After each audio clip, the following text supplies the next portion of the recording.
Hi, welcome. Enjoy the content, subscribe, and turn on notifications. Derek was always a passionate man, truly in love with Vanessa. From the first glance, he knew he would do anything to win her over. And he did. He fought, persisted, showed who he was, proved that he wasn't there for flings but to build an entire life with her. Years later, married with 2 children whom he loved deeply, he still had that same sparkle in his eyes every time he spoke of her, as if time hadn't passed. Every wedding anniversary was celebrated with lots of love, gifts, surprises, and sincere declarations. For Derek, family was always the most precious thing he possessed.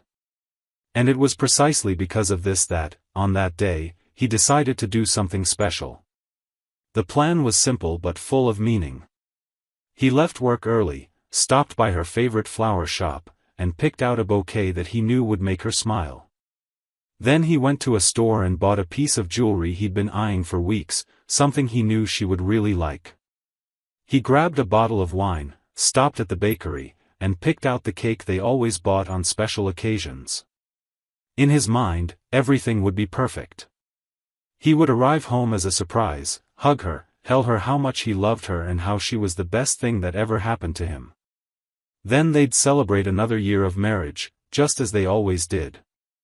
As he drove back home, his heart raced, not from suspicion, but from good anticipation, that feeling you get when you're about to make someone happy. All he could think about was her reaction, her smile, the embrace, the kiss, and the kids' joy upon seeing their parents celebrating another year of marriage. He truly believed his life was a happy one, a blessed one, built on love, respect, and companionship. He planned the surprise while the kids were still at school, so it would be just the 2 of them. When he parked in the garage, he noticed the front door was slightly ajar. It seemed strange, but he didn't suspect anything. He gathered the bags, adjusted the flowers, and opened the door with that silly grin on his face, the kind you have when you're about to surprise someone you love. What happened in the next few seconds was something he never, in his entire life, imagined he would experience. As soon as he took 2 steps inside the house, he heard a muffled sound coming from upstairs. At first, he thought it was the TV, but he quickly realized it wasn't. With each step he took, the sounds became clearer, sharper, until, not wanting to believe what he was about to see, he climbed the stairs. His heart started pounding. His hands sweated. His whole body trembled, and for some reason he couldn't explain, he kept walking. He reached the bedroom door and, when he pushed it open, the world simply stopped. Before his eyes was the scene he never imagined witnessing. Vanessa, his wife, the woman he loved so much, was there, on the bed they had shared for 19 years, under the sheets they had chosen together, on the pillows where they had fallen asleep in each other's arms countless times, with another man. A man he didn't even know. And it wasn't a mistake, it wasn't an embrace, it wasn't a misinterpreted situation. It was exactly what it looked like. 2 bodies intertwined, without any concern, without any guilt, as if it were the most normal thing in the world. Derek froze. The flowers slipped from his hand, the bag with the gift fell to the floor, and the sound of the wine bottle shattering echoed in slow motion in his head. No words came out of his mouth. No scream, no questions, not even a sound. Just silence. Silence accompanied by a million thoughts exploding in his mind. How? Why? Since when? And above all, how could she do this after everything they had been through together? The evidence was right there before his eyes, and when Vanessa saw him, she panicked, pulling the sheet to cover herself, her eyes wide, unable to say anything. The man, pale and trembling with fear, stumbled out while trying to hurriedly put his clothes on. Derek began shouting, overcome with fury and pain, while the guy simply ran out of the house, fleeing without looking back. Vanessa, completely in panic, collapsed on the floor, clutching the sheet against her body and crying without being able to say a word, begging, sobbing, trying to justify herself amidst her own despair. Derek took a step back, his head throbbing, his chest feeling like it was about to burst from the pain. He went down the stairs with wobbly legs, opened the door, and got into the car, unsure of what to do or where to go. He only knew he couldn't stay there anymore. His vision seemed blurry, and the tears began to fall, first timidly, then uncontrollably, along with a suffocating mix of anger, anguish, and disbelief. His heart felt crushed, as if someone had squeezed it until nothing but pain remained. Derek drove aimlessly, lost, his mind racing, trying to understand how this was happening. He drove around the city for about half an hour, unsure whether to cry, scream, or just disappear. But the more he thought about it, the angrier he became. The pain made way for the need for answers. He needed to understand. He needed to hear from her why. He needed to know since when, who that guy was, and what led her to do something so cruel after nearly 20 years together. Without even realizing it, he was already heading back home. He stopped the car, took a deep breath, and went in. Vanessa was sitting on the couch, curled up, crying, her face red, and her hands shaking. As soon as she saw him, she tried to explain, but Derek wouldn't let her. He went straight to the point, his voice firm and charged with anger, asking, "Since when? Who is that guy? Why did you do this to me? Why did you do this to our family?" She, completely disoriented, stuttered, said she didn't know, that it was a mistake, that she was confused, that it didn't mean anything. Empty excuses, illogical, meaningless. Avoiding any concrete answer, she avoided eye contact, tried to justify herself, but only made things worse.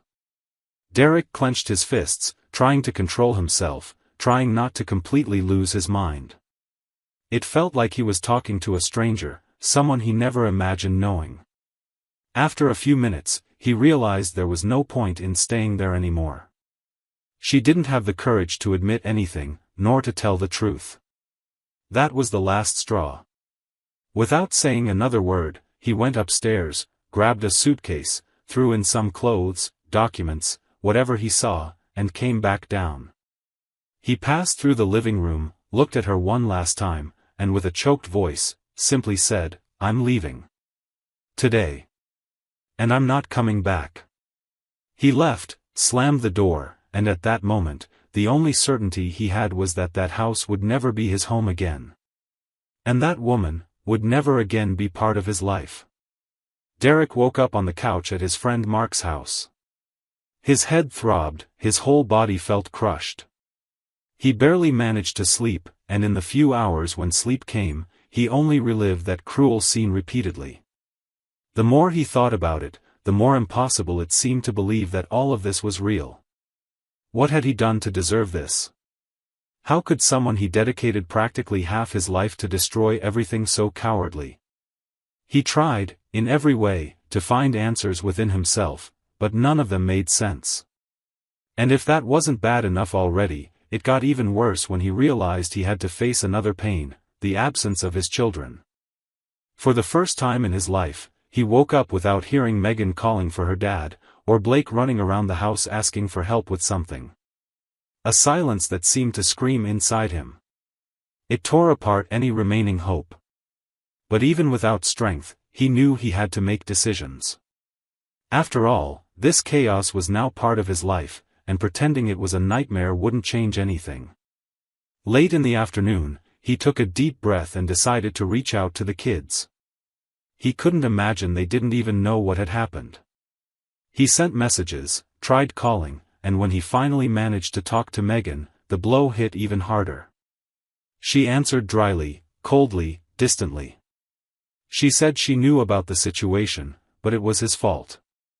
She simply threw it in his face that if Vanessa did what she did, it was because he had always been absent, cold, and more concerned with work than with his own family. Words that pierced his chest like a blade. And deep down, he knew this wasn't coming from her. This came from everything Vanessa had poisoned in the kids' minds. He tried to argue, tried to make Megan understand that it didn't make sense, that he had always been present, always done everything for that family. But it was like talking to a wall. On the other side, he only heard accusations, judgments, criticisms, as if, overnight, he had become a stranger, someone despicable, someone who was never good enough. The same situation repeated itself with Blake. Even though he was younger, he seemed to have memorized the exact same lines. As if they had been prepared for it. Derek hung up the phone in pieces. What was happening was worse than any nightmare. Vanessa hadn't just destroyed a marriage.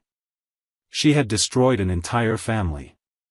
And that hurt much more than any betrayal. He spent days locked up, in shock, processing every word, every rejection, trying to understand if there was ever a time when he was truly loved by those people who now spat hateful words in his face that he never imagined hearing. But as the days went by, the pain began to turn into anger. He couldn't accept being painted as the villain.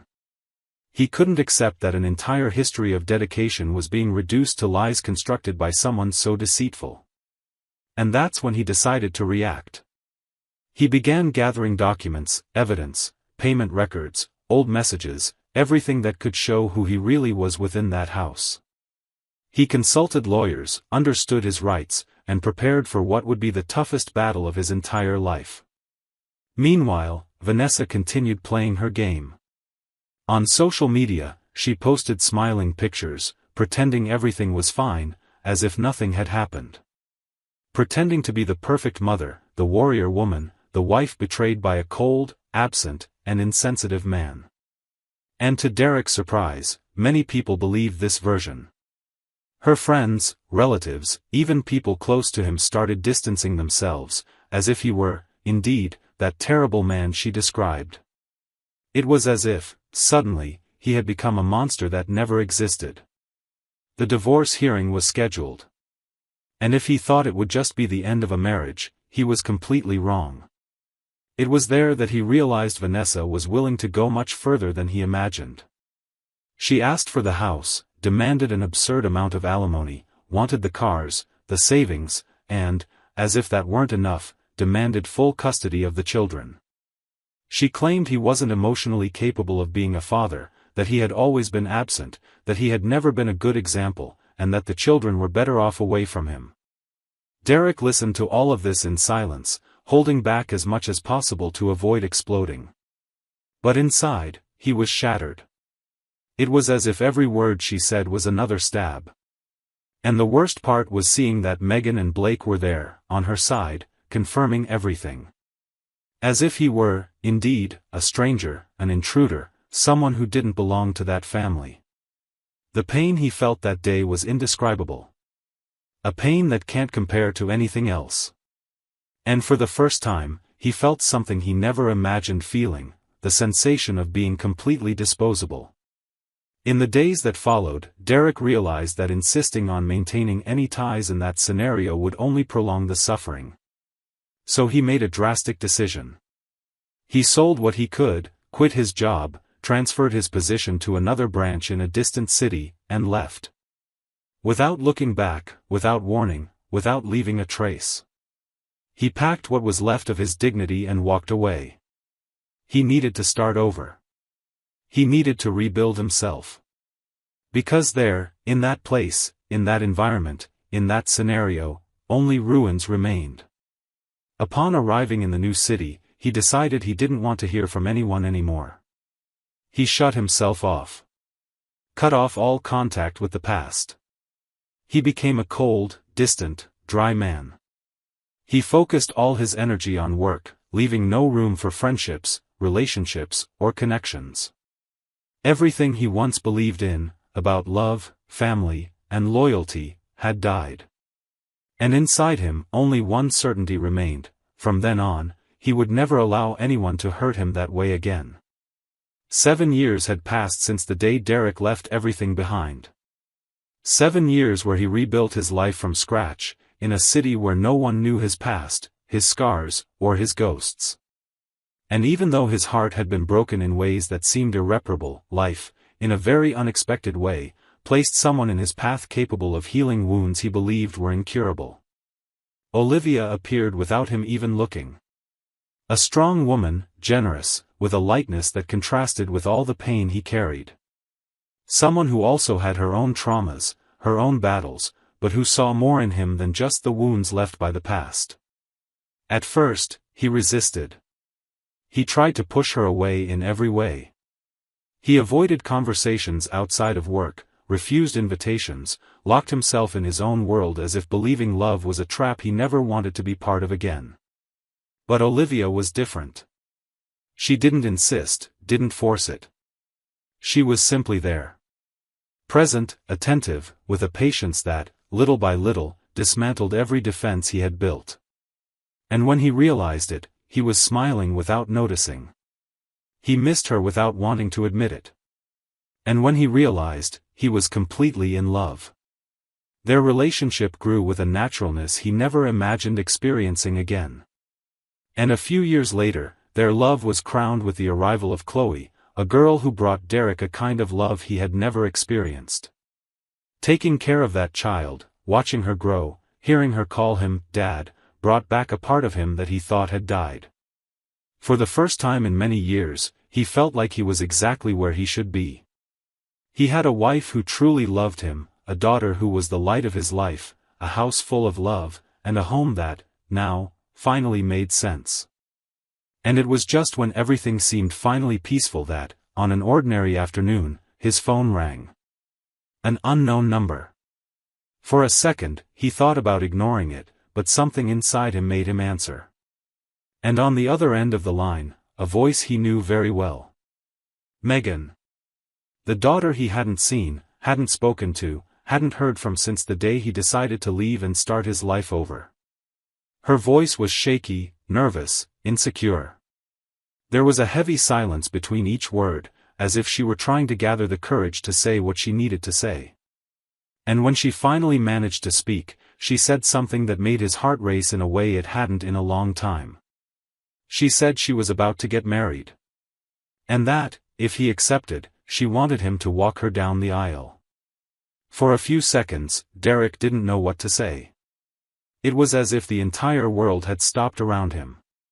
The man who learned to live without looking back, who got used to absence, who built an entire life without expecting anything more from the past, was now there, listening to his own daughter ask for something he never imagined she would even want.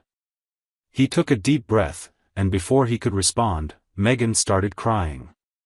She said she was sorry, that she now understood everything, that she had been manipulated, that she grew up hearing lies, that she believed things that, today, she knows were never true. That she had spent years carrying resentment that, deep down, should never have existed. And that, more than a request to walk her down the aisle, this was a plea for forgiveness. A plea for them to somehow reconnect.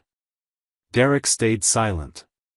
Part of him wanted to say yes immediately, hug her, forget everything, and simply be her father again.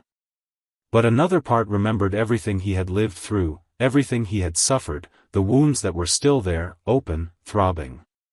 But deep down, he knew that the love he always felt for his children never ceased to exist. It was dormant, hurt, hidden, but it never disappeared. And then, with a choked voice, he replied that yes, he would accept. But that, before the wedding, they needed to talk, to clarify everything, to let out everything that had been stuck for all those years. A few days later, another surprise. Blake, the youngest son, also reached out to him. And just like Megan, he too carried regrets. He too had realized, over the years, that the version of the story he grew up hearing wasn't true. He said he spent a lot of time trying to understand why his father had simply disappeared, until he realized that, in fact, his father had been forced to leave. That he fled to survive, to keep from going insane. And that now, he wanted to recover what had once been lost. That reconnection was something Derek never imagined he would experience again. Little by little, they talked, understood each other, cried, hugged, and most importantly, forgave each other. Olivia, who had always known the story, welcomed Megan and Blake with an open heart. Chloe, who until then only knew she had two older siblings who lived somewhere in her father's past, now met them personally. And to everyone's surprise, that connection happened in such a natural, sincere way that it felt like they had never been apart. The day of Megan's wedding arrived. Derek was nervous. As much as the conversations had happened, as emotional as the reunions had been, nothing compared to what he was about to experience. It was a mix of pride, love, fear, and gratitude. And in the middle of all this, a strong feeling that, despite everything, he was exactly where he should be. The moment Megan appeared, dressed in her wedding gown, holding the bouquet, walking toward him, was simply indescribable. She was beautiful, her eyes filled with tears, holding back the sobs, and when they met, they hugged as father and daughter who, despite everything, always were. In that hug, it felt like all the time had condensed into that one moment. Every pain, every grudge, every tear, every absence, every sleepless night dissolved right there. As they walked together toward the altar, glances crossed, smiles were exchanged, tears flowed from the eyes of many present. But in the middle of that atmosphere of love and reconciliation, something unexpected happened. Suddenly, among the guests, a presence no one expected appeared. Vanessa. She showed up as if she still thought she had some kind of power, control, or influence. She entered with her head held high, with that old air of superiority, as if she could still cause some kind of discomfort. But what she found was exactly the opposite of what she might have imagined.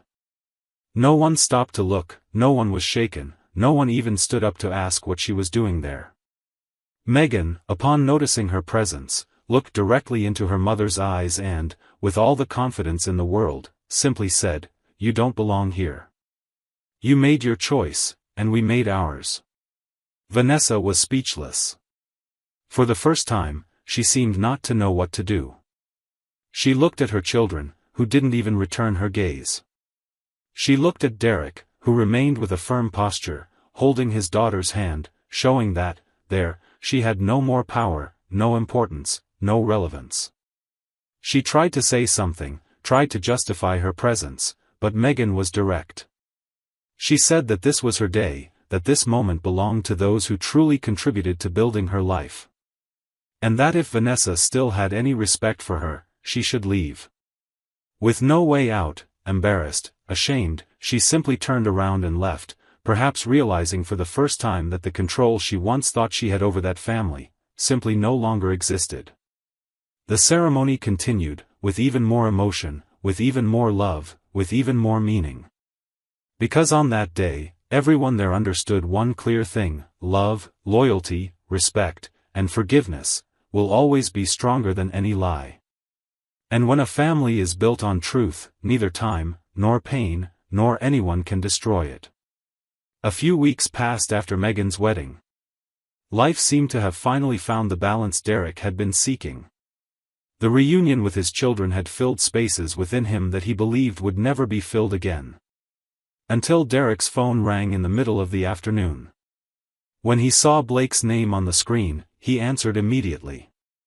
His son's voice sounded different. Sad, heavy, weighed down by something he couldn't quite identify. Blake got straight to the point. He said he really needed to talk, but it had to be in person, face to face. Derek became worried, tried to understand what it was about, but Blake only repeated that it couldn't be discussed over the phone. He said he was on his way, and that it was serious. While driving to meet him, Blake's mind kept replaying one scene. Hours earlier, unnoticed by anyone, he had passed by his mother's room and overheard, by chance, a conversation he never imagined he'd hear in his life. Vanessa was on the phone, talking to a friend, and between laughs and malicious comments, she let slip something that made Blake's world simply collapse. She said, in clear words, that she had always had doubts about whether Blake was really Derek's son. That, at the time, she had gotten involved with another man, and that, to this day, that doubt lingered, but she preferred to keep it hidden, tucked away, as if it were something unimportant. Blake froze. It hit him like a punch to the stomach. He was in shock, listening to every word, until, unable to hold back, he abruptly entered the room. Vanessa turned pale. She froze instantly. She tried to hang up the phone quickly, pretending it was a joke, that she was just saying nonsense, laughing, making up stories. But Blake didn't believe her. He stared her in the eyes and, for the first time in his life, spoke with a firmness he didn't know he had. He asked if it was true. He asked if she had lied her entire life. And, unable to give a convincing answer, Vanessa stuttered, avoided his gaze, tried to play it off, tried to laugh as if it were a tasteless joke. But at that moment, there was no more room for jokes or lies. Blake left the house completely distraught.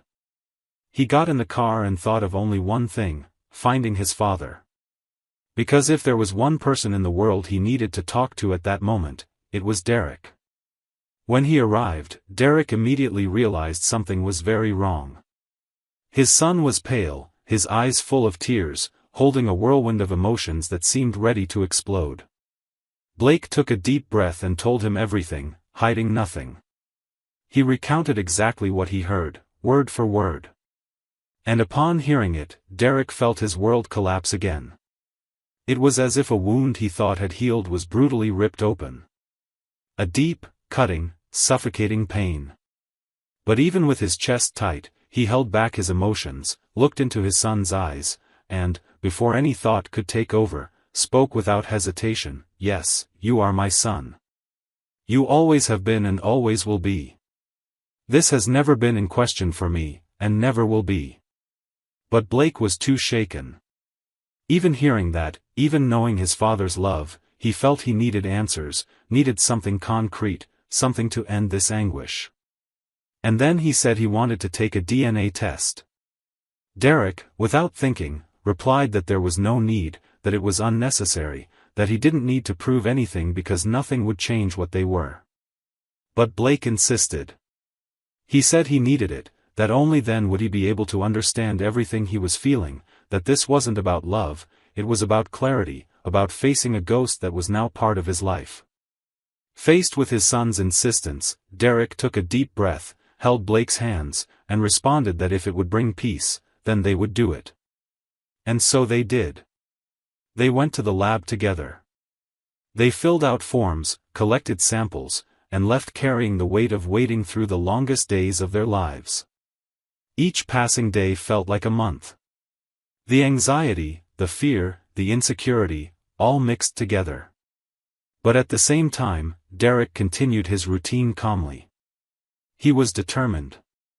No paper, no test, no confirmation would have the power to change what he felt for the son he had raised, cared for, educated, and loved since the first day of his life.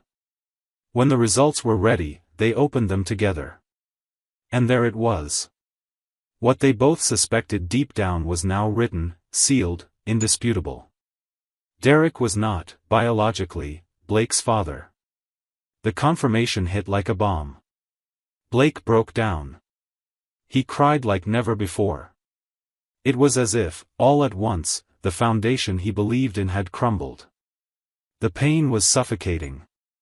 But before he could drown in that sea of suffering, Derek pulled him into a tight, unconditional hug, and with a choked voice, said, "This changes absolutely nothing. You are my son. You always have been. You always will be. And nothing, absolutely nothing, will change that. Not this paper, not the past, not anyone." At that moment, Blake finally understood the true meaning of family. And from then on, a new chapter of life began. Weeks passed, and the bond between them grew even stronger. Megan, along with her husband, made a decision that surprised and, at the same time, moved everyone. They decided to move to the city where Derek lived because, more than ever, they realized life is too short to live far from those who truly matter. Blake, now more mature, more confident, rented an apartment just a few blocks from his father's house. He wanted to be close, to build a life forward where love, respect, and truth were the only foundations. And since then, weekends became sacred. Family gatherings, barbecues, laughter, endless conversations, games, tight hugs. Chloe grew up surrounded by siblings who love her, a present father, an incredible mother, and a home overflowing with love. As for Vanessa, she was alone. Surrounded only by her own choices, her own mistakes, and the loneliness she had built for herself. Because life has a very precise way of returning everything you give to the world. And in the end, whoever plants lies, reaps emptiness. Whoever plants pain, reaps solitude.